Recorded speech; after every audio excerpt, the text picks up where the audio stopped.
और तुम्हारा ये दोगलापन है कि जो एक और गौकसी को प्रश्रय देते हो, बकर ईद पर गौ माता का चित्र दिखा करके कह रहे थे कि बकर ईद की बधाई दे रहे थे।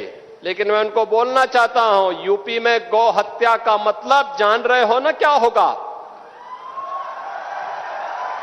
और जान रहे हो तो अगर जान रहे हो तो फिर अपने चेले चपाटों को समझा लो, नहीं तो कई कई पीढ़ियां याद करेंगी गौ माता के साथ किसी भी प्रकार की कोई हिमाकत की। तो सीएम योगी ने पाकिस्तान की मजहबी कट्टरता और निर्दोष हिंदुओं और सिखों का कत्लेआम का भी जिक्र किया और साफ शब्दों में कहा कि भारत के अंदर दुस्साहस करोगे तो हम लोग ब्रह्मोस मिसाइल बनाकर ऐसा दागेंगे कि अस्तित्व ही समाप्त हो जाएगा। पाकिस्तान के मुंह पर तमाचा मारने के लिए हम लोग आए हैं कि नहीं, हम अन्याय नहीं होने देंगे। अन्याय हमारे बंधु बांधवों के साथ अगर करोगे हम उन्हें शरण भी देंगे, और अगर भारत के अंदर दुस्साहस करोगे तो हमारी लखनऊ में ही अब हम लोग ब्रह्मोस मिसाइल बनाकर के ऐसा दागेंगे कि अस्तित्व ही समाप्त हो जाएगा। योगी आदित्यनाथ का एजेंडा क्लियर है। जिस प्रकार से योगी हिंदुत्व की पिच पर बैटिंग कर रहे हैं, उससे लगता है कि 2027 की चुनावी बिसात एक बार फिर इसी मुद्दे के इर्द गिर्द घूमने वाली है।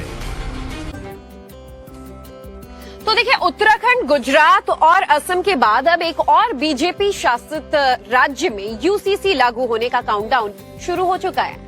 इस बार मध्य प्रदेश में वहां की जो सरकार है, मोहन यादव की सरकार है, वो समान नागरिक संहिता को लेकर के बहुत तेजी के साथ आगे बढ़ रही है। इसको लेकर के सीएम ने क्या दावा किया है, क्या इसको लेकर के तैयारी है, आप देखिए रिपोर्ट। विवाह के विच्छेद के प्रकार हो, पारिवारिक रूप से बहुत सारे रीति रिवाज पालने के तरीके हों, ये अलग अलग धर्मों के होना है, इसकी आज आवश्यकता नहीं है। हमको समान नागरिक संहिता पे बढ़ने की जरूरत है। मध्य प्रदेश में अब जल्द ही यूसीसी बिल लाया जाएगा। गोवा, उत्तराखंड, गुजरात, असम और अब मध्य प्रदेश बीजेपी शासित एक और राज्य में यूसीसी लागू करने की तैयारी है। मुख्यमंत्री मोहन यादव ने जनता से अपील की है कि वो यूनिफॉर्म सिविल कोड के संबंध में अपने सुझाव एक नए शुरू किए गए खास पोर्टल पर भेजें। सुप्रीम कोर्ट के रिटायर्ड जज की अध्यक्षता में बनी 6 सदस्यों की एक कमेटी राज्य में यूसीसी लागू करने के मुद्दे पर धार्मिक नेताओं की राय ले रही है। कमेटी इस समय अलग अलग जिलों का दौरा कर रही है ताकि सभी समुदायों से जुड़े लोगों से उनकी राय ली जा सके। अपनी रिपोर्ट तैयार करने के बाद कमेटी एक ड्राफ्ट बिल पेश करेगी। सीएम मोहन यादव ने दावा किया है कि राज्य सरकार जल्द से जल्द यूनिफॉर्म सिविल कोड लागू करने के लिए पूरी तरह से तैयार है। जैसे हमारे पूर्ववर्ती 3 राज्यों ने इसको अपनाया है, उत्तराखंड, गुजरात और असम, उसके साथ ही हम अपने राज्य के अंदर भी इस समान नागरिक संहिता को लगाने के लिए यूसीसी लगा रहे हैं, जिसकी समिति भी बना दी गई। माननीय सुप्रीम कोर्ट के पूर्व न्यायाधीश के नेतृत्व में अलग अलग विद्वानों को जोड़ करके वो समिति अपने राज्य के विभिन्न जिलों में जाकर हमारे सभी धर्मों के लोगों से सुझाव भी ले रही है। यूपी के आजमगढ़ से एक शख्स का पाकिस्तान से कनेक्शन सामने आया है। मोहम्मद शेख इस शख्स का नाम है और बताया जा रहा है कि इसका आईएसआई कनेक्शन था और भारत में बैठकर ये कैसे खुफिया साजिशों को रचने में मदद उनकी कर रहा था और पाकिस्तानी गैंगस्टर शहजाद भट्टी से जुड़ा हुआ था। ये खबर देखिए।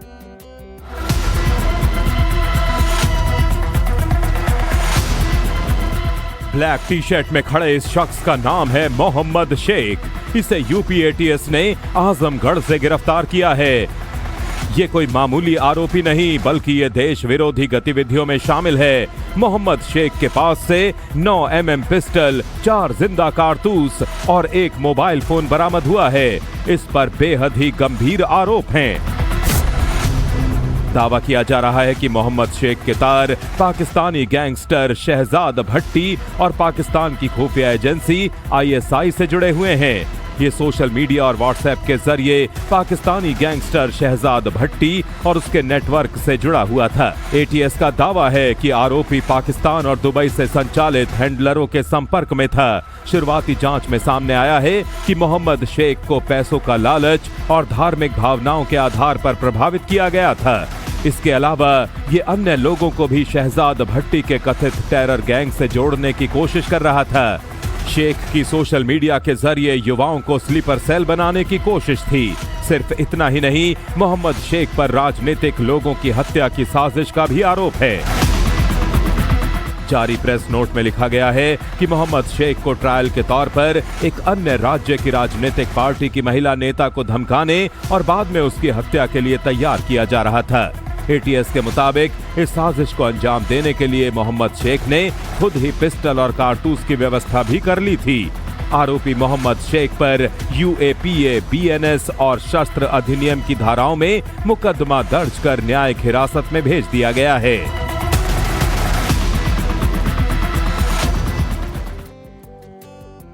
हैदराबाद वो जगह जहां से ओवैसी की सियासत शुरू हुई और लखनऊ यानी कि हजरतगंज लखनऊ की वो पहचान जहां ओवैसी फिलहाल अपना झंडा बुलंद करना चाहते हैं। 2027 को लेकर के क्या है ओवैसी का प्लान और क्या किसका खेल बिगाड़ने की तैयारी कर रहे हैं भाईजान, आप देखें इस रिपोर्ट में।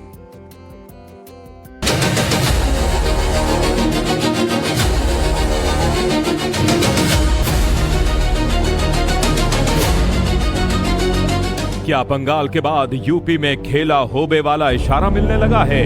2024 के लोकसभा चुनाव में जिस मुस्लिम वोट बैंक ने अखिलेश यादव को सबसे बड़ी पार्टी बनाया, क्या वही वोट बैंक 2027 में उनकी राह का सबसे बड़ा कांटा बनने वाला है? और क्या इसे धार दे रहे हैं हैदराबाद के भाईजान असदुद्दीन ओवैसी? ओवैसी की पार्टी ने यूपी में अखिलेश यादव की पार्टी के खिलाफ मोर्चा खोल दिया है कि यकीनन आप कम्युनल फोर्सेस को हराइए, मगर अपनी पॉलिटिकल लीडरशिप को बनाइए। आपकी लीडरशिप की जरूरत है जो आपकी होनी चाहिए। आप सिर्फ वोट डालने वाले बन गए।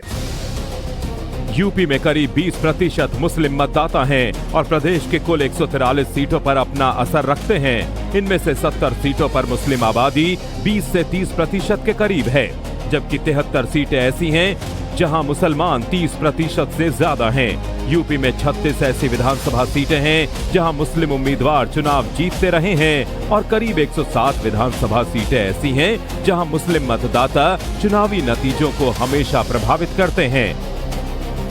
इसी मुस्लिम वोट बैंक के लिए ओवैसी की पार्टी ने यूपी में अपनी पैठ जमानी शुरू कर दी है। ओवैसी के अलावा यूपी में उनकी पार्टी के नेता भी समाजवादी पार्टी पर हमलावर हैं।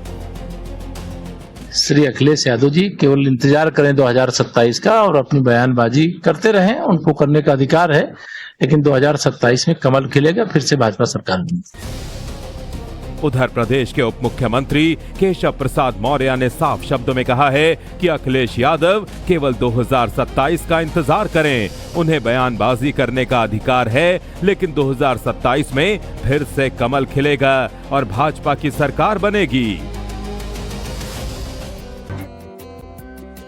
और चलिए बात कर लेते हैं पश्चिम बंगाल की सियासत से जुड़ी आज की बड़ी खबर की। ममता बनर्जी आक्रोशित हैं। ममता बनर्जी आज हल्ला बोल करने वाली हैं शुभेंदु सरकार के खिलाफ। अभिषेक बनर्जी और कल्याण बनर्जी पर जो हमला हुआ उसके बाद ममता इसको लेकर के लगातार सरकार को घेर रही हैं और आज इसी के बाद वो सड़कों पर उतरेंगी। बीते दिन आपको याद होगा कि ब्लॉक स्तर पर प्रोटेस्ट हुआ था। रानी रासमणी एवेन्यू में ममता को रैली की अनुमति नहीं मिली है, तो अब विरोध प्रदर्शन आज करने का सिलसिला है। कार्यकर्ताओं को बुला लिया है, लेकिन इजाजत ही नहीं मिल पाई है रैली की।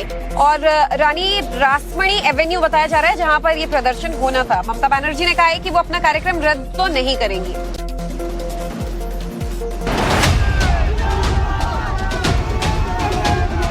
आज बंगाल में फिर भारी बवाल होने के आसार हैं। अभिषेक बनर्जी और कल्याण बनर्जी पर हुए हमले के विरोध में ममता बनर्जी धरने का ऐलान कर चुकी हैं, लेकिन जिस जगह पर रानी रश्मोनी में ममता बनर्जी धरने पर बैठने वाली थीं, पुलिस से वहां बैठने की इजाजत नहीं मिली है। मंच बनाने के सामान को पुलिस ने हटवा दिया। वैकल्प के तौर पर पुलिस ने वाई चैनल में बैठने का ऑफर दिया है, वहां भी महज 2 घंटे के लिए परमिशन दी गई है। আমায় বাংলায় গণতান্ত্রিক আন্দোলন করতে না দিলে আমি কিন্তু দিল্লিতে গিয়ে করব। আমার কণ্ঠ স্তব্ধ করে দিতে পারে। তৃণমূলটাকে দুর্বল করার চেষ্টা করবেন না, আর গণতান্ত্রিক অধিকার থেকে বঞ্চিত করলে। उधर कथित हस्ताक्षर जालसाजी मामले में अभिषेक बनर्जी सीआईडी के सामने खराब सेहत का हवाला देकर पेश नहीं हुए, जिसके बाद सीआईडी की टीम उनके काली घाट के आवास पर पहुंची और 8 जून को दोपहर 12 बजे जांच एजेंसी के समक्ष पेश होने के लिए एक और समन दिया है। जांच एजेंसी अब तक इस मामले के संबंध में तृणमूल के 13 विधायकों से पूछताछ कर चुकी है। राजनीति में बोया हुआ बीज बहुत ईमानदार होता है और वो वही लौटाता है। कर्म का सिद्धांत भी यही कहता है। समस्या ये है कि बंगाल में बरसों तक राजनीतिक हिंसा को एक तरह से लाइसेंस दे दिया गया था, अब वही रिटर्न बैक हो रहा है।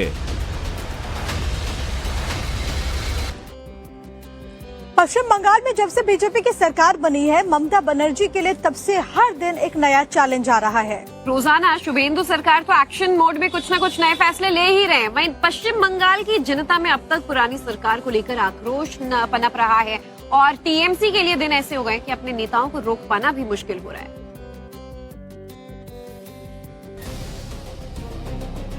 बंगाल में दीदी और उनकी पार्टी इस वक्त अभिषेक बनर्जी और कल्याण बनर्जी पर हुए अटैक के आसरे अपनी सियासी लड़ाई को खींचने पर फोकस कर रही है, लेकिन ममता बनर्जी के सामने टीएमसी नेताओं को एक रखने का चैलेंज बहुत बड़ा है।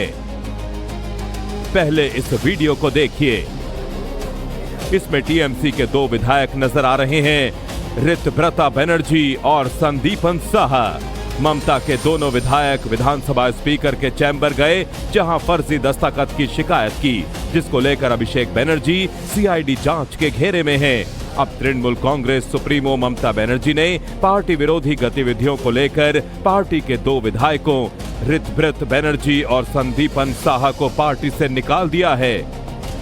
इस पार्टी में जो नैतिकता का बात करेंगे वो एंटी पार्टी एक्टिविटीज ही माना जाएगा, क्योंकि दल कोई नैतिक काम करता नहीं है। एक अटेंडेंस शीट को रेजोल्यूशन में बना के, उसको रेजोल्यूशन बना के उस पे जो विधायक उपस्थित नहीं थे उनके नाम ब्लॉक लेटर में लिख के जमा दिया जाता है कि ये है रेजोल्यूशन, इसके द्वारा लीडर ऑफ अपोजिशन को मान्यता देना चाहिए।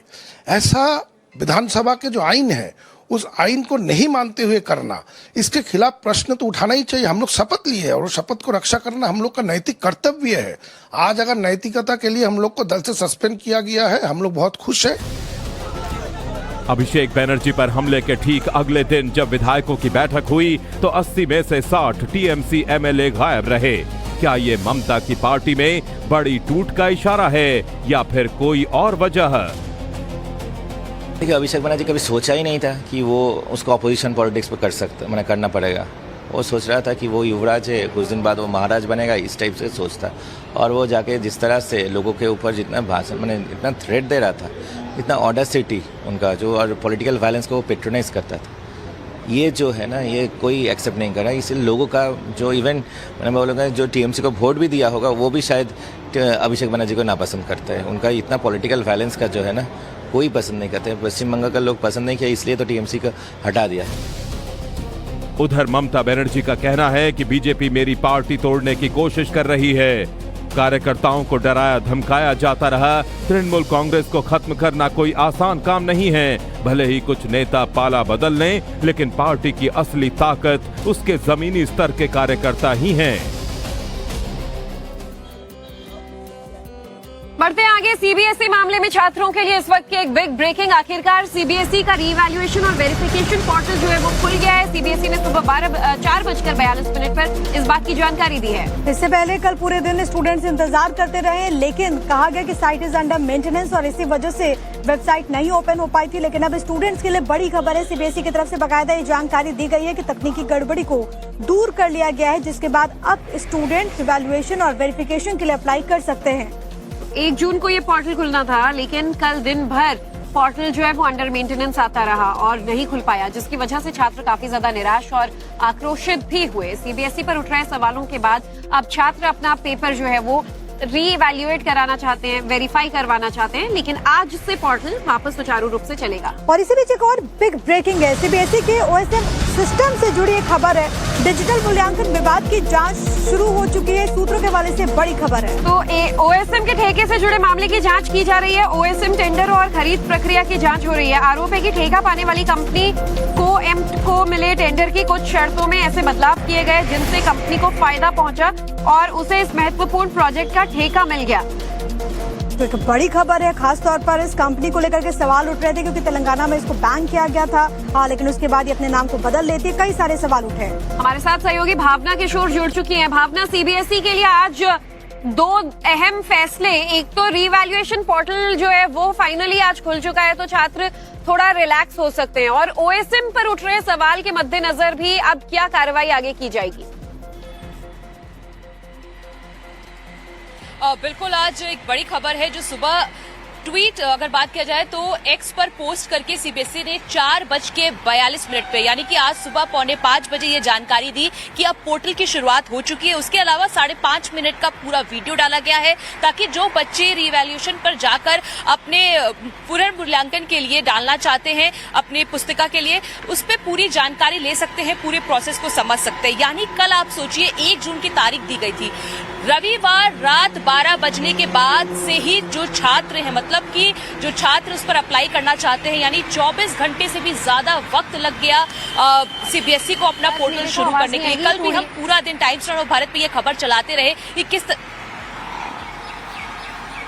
देखिए जिस तरह की परेशानियां छात्र पिछले कुछ लंबे समय से झेल रहे हैं, आप उससे अंदाजा लगा सकते हैं कि बच्चों के सामने कितनी बड़ी चुनौती इस वक्त है। सीबीएसई का पोर्टल शुरू होने में एक लंबा वक्त लग गया। आज 2 जून है, सुबह 5 बजे से पोर्टल शुरू हो चुका है, बच्चे जो है वो अप्लाई करने की शुरुआत हो चुकी है। लेकिन दूसरी बड़ी ये खबर है कि शिक्षा मंत्रालय ने अब ये संज्ञान ले लिया है, समीक्षा शुरू कर दी है कि जो ओएसएम सिस्टम को लेकर लगातार बवाल मचा हुआ है, आखिर जो कंपनी इसके लिए जिम्मेदार है, किस तरह का पूरा प्रोसेस था, टेंडर लेने में क्या कोई फायदा लिया गया, उस पर पूरी जांच करेगी। सारे दस्तावेज जो है वो इकट्ठा कर लिए गए हैं, उस पर पूरी समीक्षा की जा रही है। जांच के बाद तस्वीरें साफ हो पाएंगी कि जो ओएसएम की जो कंपनी थी जिसको ठेका मिला था कोएम्प्ट, उसने किस तरह की लापरवाही क्या बरती गई है या फिर सिस्टम का कोई फेलियर है। तो कुल मिला के पूरी जांच की जा रही है। सोर्सेज ने हमें ये कहा है कि जांच देखना होगा भावना, जांच के बाद क्या बात सामने आती है।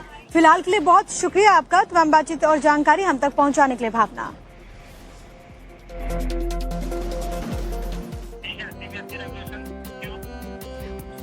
और आज से एक बार फिर सीबीएसई की अग्नि परीक्षा शुरू हो गई है। पोर्टल अभी से ओपन है, लेकिन कितना काम कर पाएगा इसकी अभी तक हालांकि कोई गारंटी नहीं है, क्योंकि देखिए अभी तो उसकी शुरुआत हुई है। जैसे जैसे दिन आगे बढ़ेगा प्रेशर और बढ़ेगा। क्या उस प्रेशर को ये पोर्टल झेल पाएगा या फिर नहीं, सवाल बना हुआ है। सीबीएसई की कलाई फिर खुल गई है। सीबीएसई ने कहा था कि सोमवार से री इवैल्यूएशन और वेरिफिकेशन पोर्टल फिर से लॉन्च हो जाएगा। खुद शिक्षा मंत्री ने ही कहा था, लेकिन दिन भर ये वेबसाइट खुली ही नहीं। घंटों तक छात्र इंतजार करते रहे। सीबीएसई ने पहले इस री इवैल्यूएशन पोर्टल को 29 मई को ही खोलने का फैसला किया था, लेकिन आखिरी वक्त पर इसकी तारीख बढ़ाकर 1 जून कर दी थी। तब बोर्ड की तरफ से दलील दी गई थी कि वो छात्रों को एक बेहद पारदर्शी और ग्लिच फ्री सिस्टम देना चाहते हैं ताकि किसी को परेशानी ना हो। लेकिन फिर वही ढाक के 3 पात। सूत्रों से मिल रही जानकारी के मुताबिक 12वीं के लिए री इवैल्यूएशन के लिए 4 लाख से ज्यादा छात्र आवेदन करना चाहते हैं। जिन स्टूडेंट्स को अपनी आंसर शीट की चेकिंग, मार्किंग और टोटलिंग को लेकर कोई आपत्ति है तो वो अप्लाई करेंगे। जिन्होंने अपनी आंसर शीट की स्कैन की हुई कॉपी प्राप्त कर ली है, वो आंसर शीट री इवैल्यूएशन प्रोसेस के लिए आवेदन कर सकते हैं। प्रक्रिया शुरू होने पर छात्रों की कॉपी की दोबारा जांच होगी। आरोप है कि जल्दबाजी में शुरू किए गए सिस्टम ने लाखों छात्रों के रिजल्ट को शक के घेरे में डाल दिया।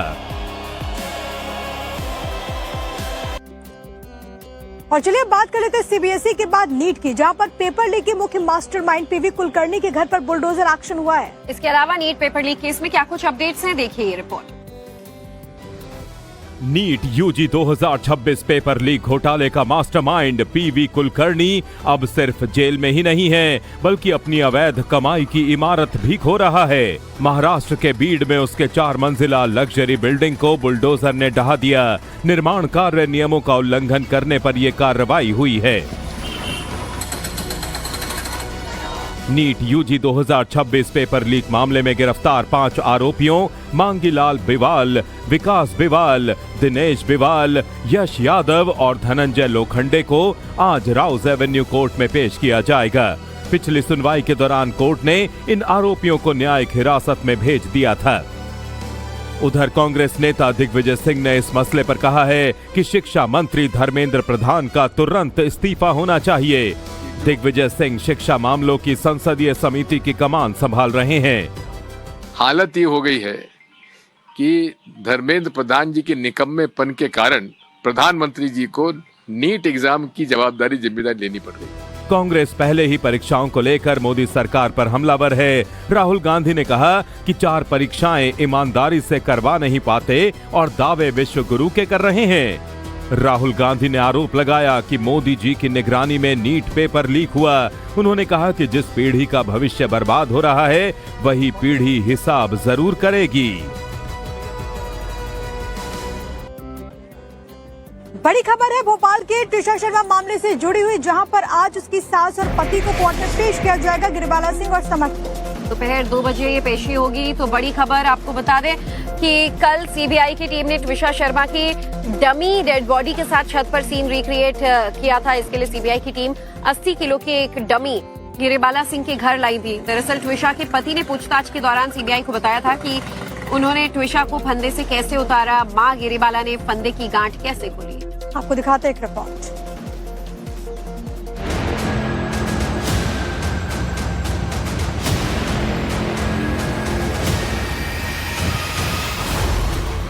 बारह मई की मिस्ट्री से पर्दा उठाने के लिए सीबीआई जांच को उस तरफ मोड़ रही है जिससे पुख्ता सबूत मिल सकें। कटारा हिल्स स्थित घर में गिरिबाला सिंह और समर्थ सिंह की मौजूदगी में क्राइम सीन को रिक्रिएट किया गया। करीब 2 घंटे तक छत पर सीन रिक्रिएशन चला, जहां ट्विशा का शव मिला था।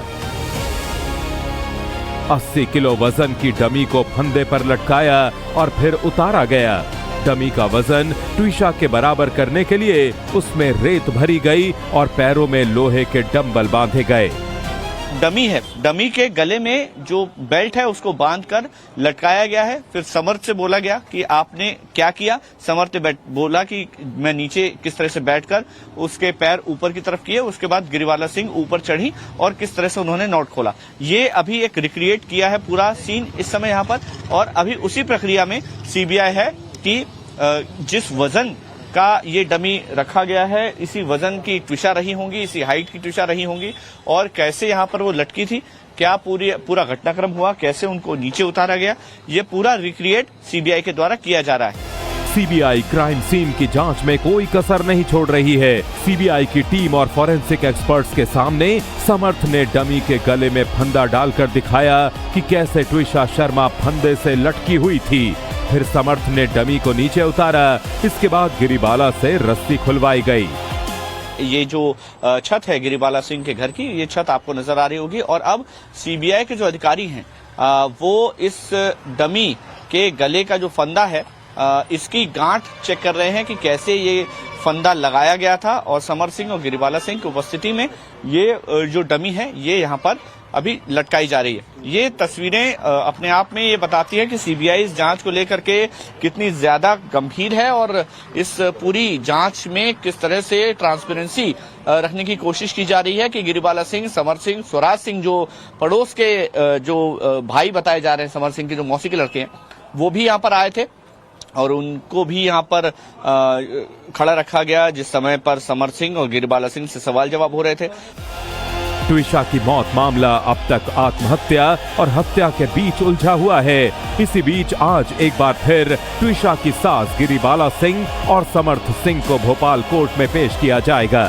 दोनों की 5 दिन की रिमांड आज खत्म हो रही है। दूसरी ओर ट्विशा का परिवार दूसरी पोस्टमार्टम रिपोर्ट का इंतजार कर रहा है जो दिल्ली एम्स की टीम ने किया था। उस रिपोर्ट के आने के बाद से बहुत सारी चीजें साफ होंगी कि ट्विशा की मौत कैसे हुई।